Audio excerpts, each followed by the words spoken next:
Who knows what evil lurks in the hearts of men? The shadow knows.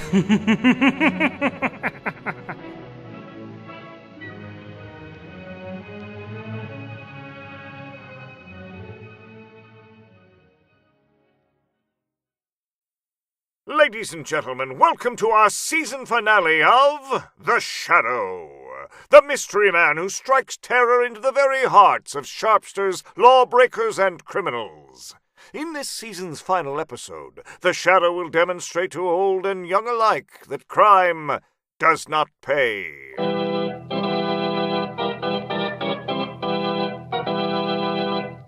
The Shadow, who aids the forces of law and order, is in reality Lamont Cranston, wealthy young man about town. Several years ago, while in the Orient, Cranston learned a strange and mysterious secret, the hypnotic power to cloud men's minds so they cannot see him.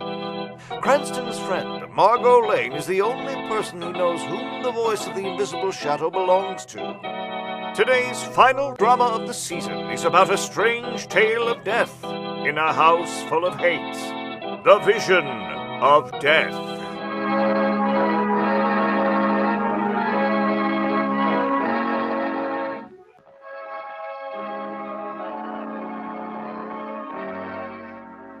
There are those who believe that it is given to some to see and foretell the future, but the gift of prophecy can be a two-edged sword, deadly for the one who possesses it and for those who believe his predictions. Such was the case at Randolph Hall, where the heirs to the Randolph fortune awaited the will of the dead and the dying. As our drama begins, Susan Randolph, youngest of the heirs, is summoning Luther Webb, the caretaker. Luther! Yes, Miss Susan? Please cut me some flowers for Grandmother's room. You should not leave her alone, Miss Susan. She's not alone, Luther. Uncle Edward is with her. You should not leave her alone with your uncle. Why not? Your Grandmother Victoria hates your Uncle Edward. I know, but he is one of the administrators for Grandfather's estate. Soon he will have to account to no one. Luther, how do you know so much about everyone and everything that's going to happen? Don't ask me how I know, Miss Susan. I just know. You knew Grandfather was going to be killed in that auto accident on the Cliff Road last year. How? I saw it happen in a dream. And you knew my brother was going to die. I had a vision. And you think Grandmother Victoria is going to die soon? Very soon. But she isn't really ill or terribly old. Her heart is weak, but I'm taking good care that she isn't excited, doesn't overexert herself. But you cannot be with her all the time. Well, get me some flowers and let me get back to her. Last night all the roses in the hothouse died. Well, get something else. Anything.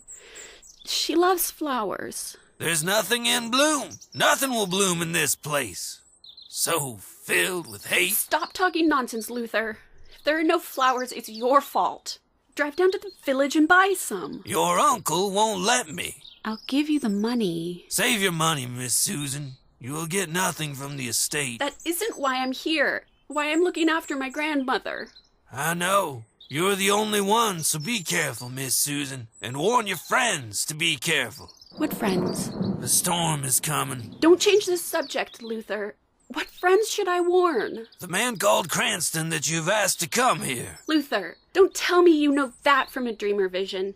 You've been listening on the gatehouse extension again. Yes, I was going to phone the vet about your grandmother's dog, and I could not help hearing you beg this man Cranston to come quickly. What's the matter with Grandmother's dog? Don't tell her, but this morning it died. How? Why? Someone poisoned it. Poisoned?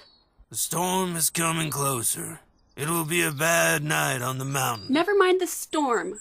Who poisoned Grandmother's dog? I don't know. It may have been an accident. Your uncle ordered me to put rat poison in the stables. But you know better than to put it where Shep could get it. Yes, Miss Susan, but some of the poison is missing.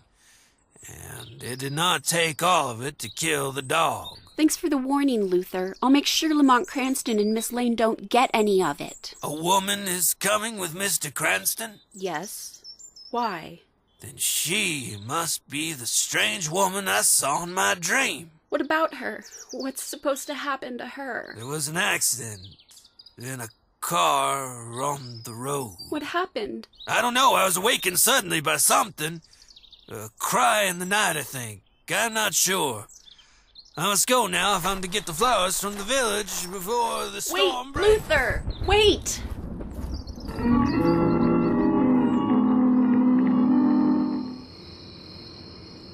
I hope we get up to Randolph Hall before this storm breaks, Lamont. We should, Margot. Susan said it was only a couple miles from the village. But the last mile is a hairpin road almost straight up the side of the mountain. Looks like we're coming to the hairpin. Now we'll see how much life there's left in the old bus. Be careful, there's some life left in us. This road is pretty narrow. Hardly room to pass another car if we should meet one coming down. Don't let Susan Randolph's story of premonition get you look into the mirror of the future, Margot. Forewarned is forearmed, Lamont. Not always. Don't tell me you've become a fatalist and believe what is to be will be. About some things, yes. It's starting to rain. That's one thing we can't do much about, except drive carefully and turn on the windshield wipers. What can we do for Susan Randolph? Relieve her mind that there was nothing sinister or unnatural about her grandfather's death. I hope. What makes her think his death wasn't an accident on this very road? Something about an old caretaker who seems to have a gift of prophecy and foresaw the crash before it happened. What actually caused the car to plunge off the cliff road? It fell 200 feet. There wasn't much left to determine the cause. Was old Mr. Randolph alone? Yes, Luther, the visionary caretaker, refused to go with him to the village after his dream. Sometimes I can make myself dream of things I want to happen, Lamont. Yes, Margot, and I want to ask Luther about that. This really is a narrow, crooked road. Relax, Margot. On this leg of the climb, we're on the inside of the road. Lamont! Something is coming down! Fast! Good grief, yes. It's a truck! Hold on, Margot. I'm going to climb the inside of the bank.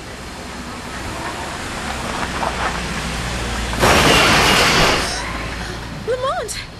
You missed your calling. That truck missed us, except for the coat of paint. The truck is stopped.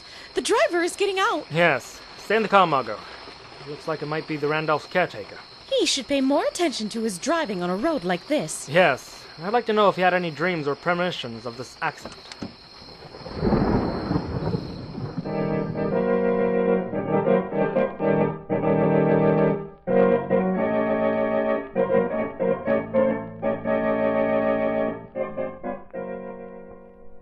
We'll return to the shadow in just a moment. But before we do, we wanted to alert you to an important message from the creator of this recreation series, Mr. Spencer Mack, at the end of today's episode. And now, back to the shadow and the vision of death. En route to investigate a mysterious death, Lamont, Cranston, and Margot Lane narrowly missed the same fate on the road leading to the mansion of the Randolphs. Cranston gets out of his car to challenge a reckless driver.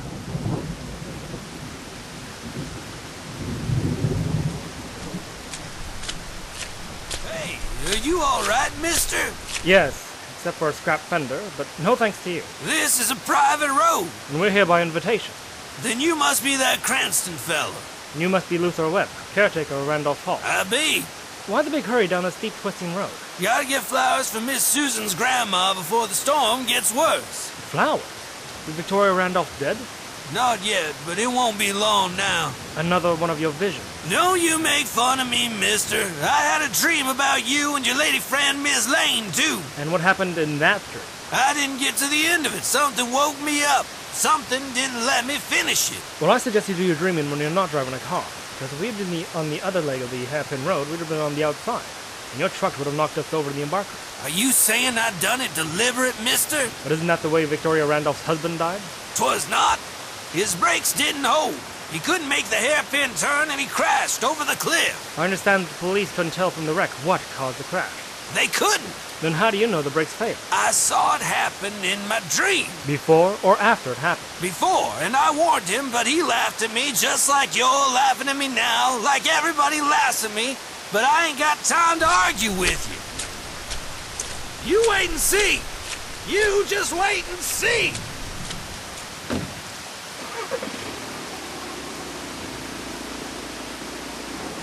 Lamont, get back in the car. out of the rain. Did you hear what he had to say? He sounded mad as a hatter. I'm not so sure of that. He certainly had a persecution complex. If he's a sample of the others at Randolph Hall, I don't wonder Susan Randolph is frightened. Yes. So let's go up there and see if this business is based on fantasy or fact.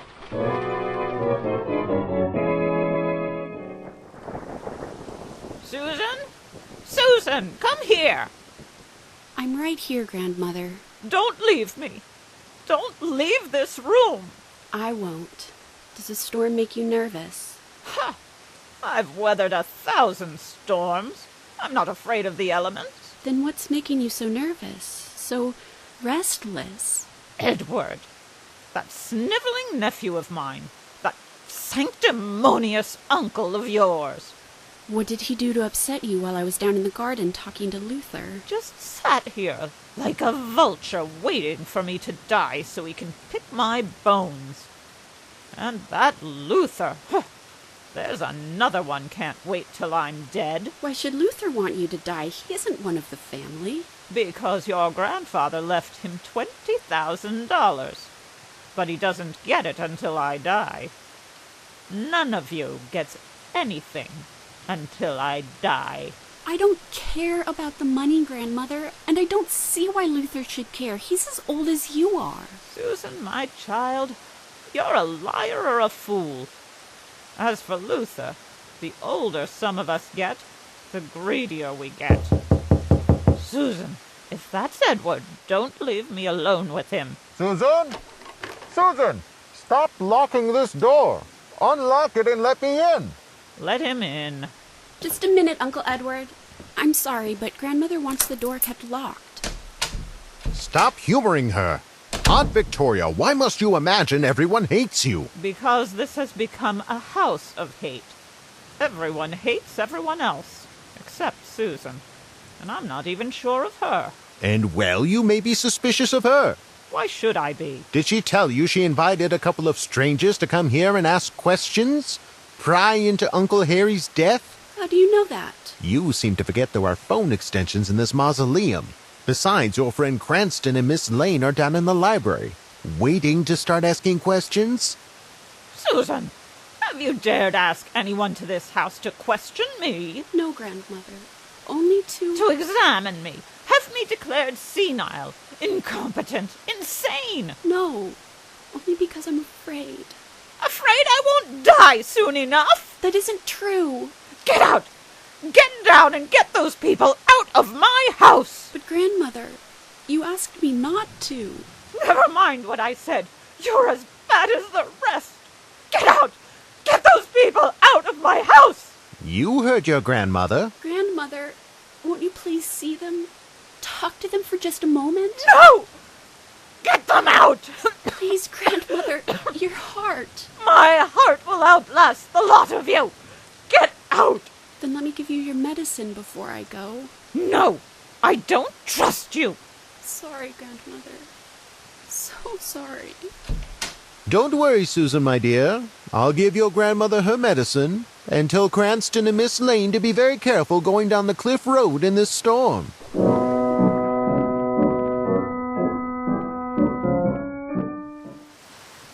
What do you make of Uncle Edward, Lamont? He reminds me of something that might have crawled out from under a wet rock, Margot. I agree. And, speaking of wet rocks, I'd hate to have to drive back down that road tonight, even without meeting the prophetic Luther. I think I heard Luther's truck coming back up the road a few minutes ago. Good, because from Uncle Edward's attitude, I don't think we're going to be asked to spend the night if he has anything to say about it. I gather the grandmother still has a final say in the house. I still don't understand why. Susan! Oh, Margot, I'm so sorry. I'm such a fool. I shouldn't have asked Mr. Cranston to come here. What's wrong, Susan? Grandmother thinks you've come to question her. Have her declared incompetent. Insane. Who would put that idea in her head? Uncle Edward came up, said that you would come to ask questions, and that I had asked you to come. She got so excited she forgot she just begged me not to leave her alone with Uncle Edward. Told me to get out, to tell you to get out of her house. Well, if we go, You're coming with us, Susan. You look utterly exhausted. I haven't really slept for days. I've been with Grandmother all the time because I love her. But now she doesn't trust me. Because I want her to die. Like Edward and Luther. What's Luther's stake in your grandmother's death? Here's $20,000 that Grandfather willed him when Grandmother dies. No wonder he has dreams and visions. Have you met Luther? We met him on the cliff road. Almost head on. He knew you were coming. Did you tell him? No. He heard me talking to you on the gatehouse extension, and Uncle Edward must have been listening on his library phone. Just a couple of eavesdroppers. Sorry I made you take the trip for nothing. Sorry I can't ask you to stay. I'm sorry, Miss Randolph, but I seem to misplace my book of etiquette. And well, with that dangerous cliff road, I think we'll risk your grandmother's wrath and stay until the storm passes. Oh, if only you would. Aunt Victoria, come back! Don't try to go down those stairs! Wait, come back! Grandmother!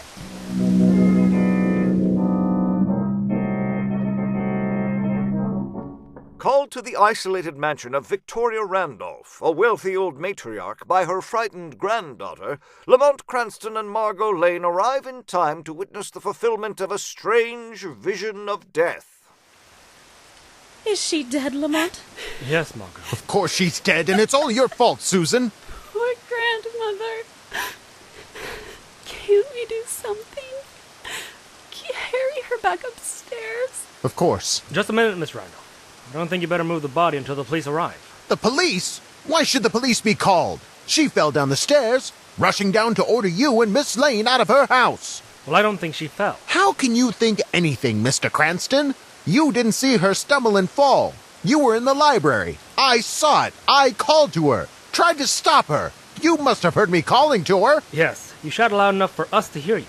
But I don't think she heard you. What do you mean by that, Mr. Cranston? I think she was dead before she plunged down those stairs. Are you accusing me of murder? The condition of the body accuses you of at least lying and faking an accident, Randolph. How can you say that? Only a limp, unconscious, or dead body could fall down that flight of stairs without breaking any bones. Well, then that's it. Her heart. I remember now. She swayed, grasped the railing, fainted or died before she fell. The medical examiner will determine that. No, I will call our family physician. You won't call anybody this night, Edward Randolph. Luther, what are you doing here in the house? I've had the run of this house for 40 years. You won't have it after tonight. Maybe you won't either. Why can't Randolph call the family physician? 'Cause the storm knocked down the phone line and nobody can call anybody till it's fixed. Then you'll drive to the village and get the doctor. And the police. Go yourself, mister. The old woman's dead and nobody gives me orders to do anything. Anymore.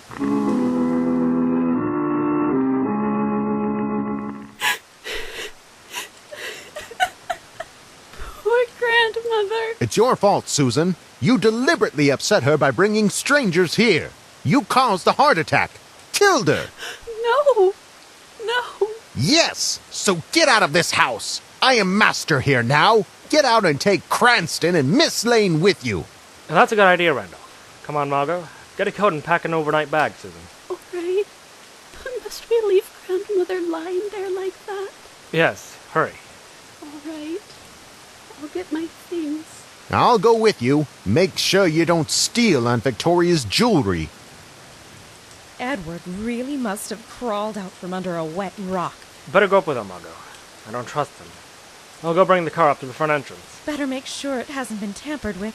I'd hate to go down that cliff road without any brakes. I'll check carefully, but I want you to go down in low gear and be very careful. Aren't you going with us? No.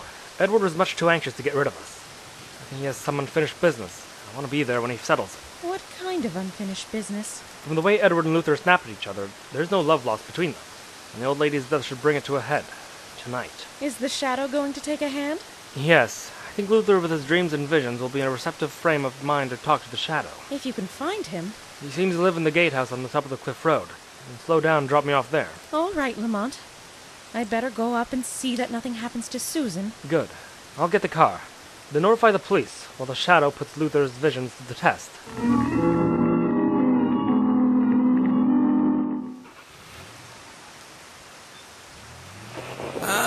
Cranston fella and Miss Lane and Susan have gone for the police, but they'll never get down the cliff road.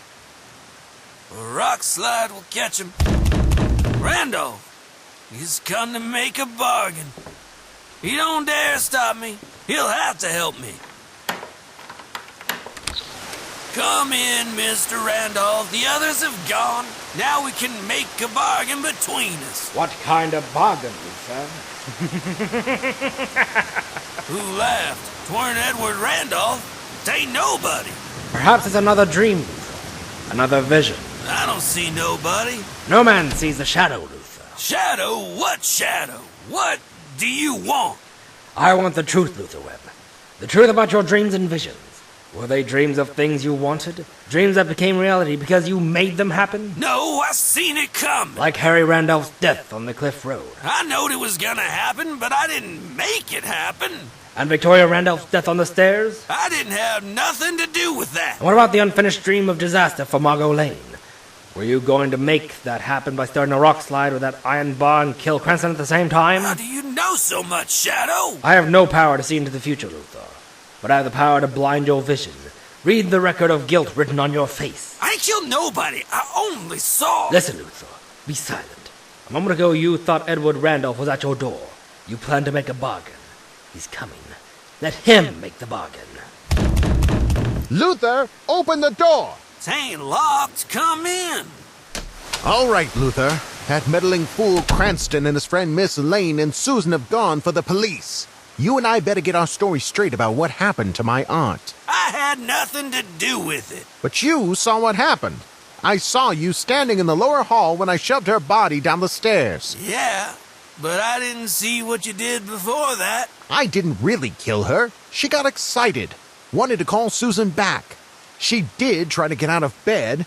I tried to stop her and she struggled and died. With your hands around her throat, I'll bet. No, it was an accident. Like you draining the brake fluid out of the old man's car? How do you know that? I seen you do it, and it weren't no dream. So that's why you wouldn't go with him that day. Yes, thought you'd get rid of both of us, didn't you? So that's what you've been hinting at. You've been wanting for Aunt Victoria to die so you could blackmail me. Just making sure you didn't do me out of the money the old man left me. Well, you'll never get it. You're not going to live to tell the police what you know. Put away that pistol. It won't do you no good to kill me. 'Cause I've already told somebody what I know and you've told them all the rest. What are you talking about? Who have you told? The Shadow. And he's right here in this room. Listening. You're crazy. You'll be crazy if you don't kill him. If you can see him, find him. You're insane. There's no one here. No, Randolph. It is you who are insane to think that you could get away with a wholesale murder. There is someone here. Someone in this room. I told you. I'll kill you. Kill you both. Put down that gun, Edward. Get out, Luther. Wait for the police. Tell them what you know. They won't believe me. Nobody will believe that a shadow saved my life. Then let them believe. It was just a dream.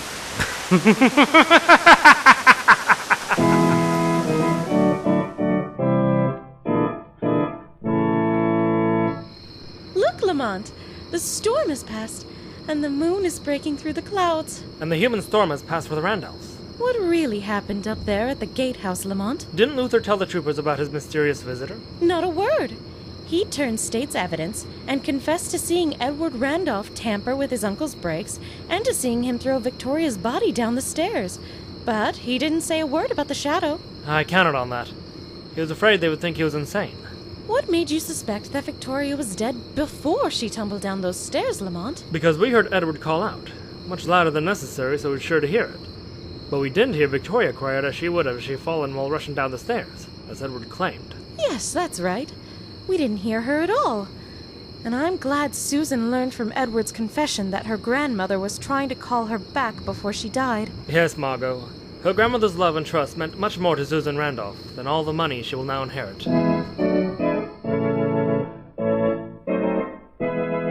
Before we finish this episode, here is the creator of the Recreation series himself, who'd like to say a few words. Mr. Spencer Mack. Thank you, Mr. Rowett. Ladies and gentlemen, I'd like to thank everyone who's been listening. everyone who's been listening to this ever since the beginning. And I'd like to thank all the voice actors and actresses that have always been able to lend me their voices. This series would have never happened without them. And I'd like to thank them from the bottom of my heart. Because this means a lot to me. This series means a lot to me. And everyone here will always be in my heart. Because they helped me make this come true. And I'm afraid to say that we won't be returning until August 30th. Until then, we bid you a farewell. But remember, The weight of crime bears its bitter fruit, for crime does not pay, for the shadow knows.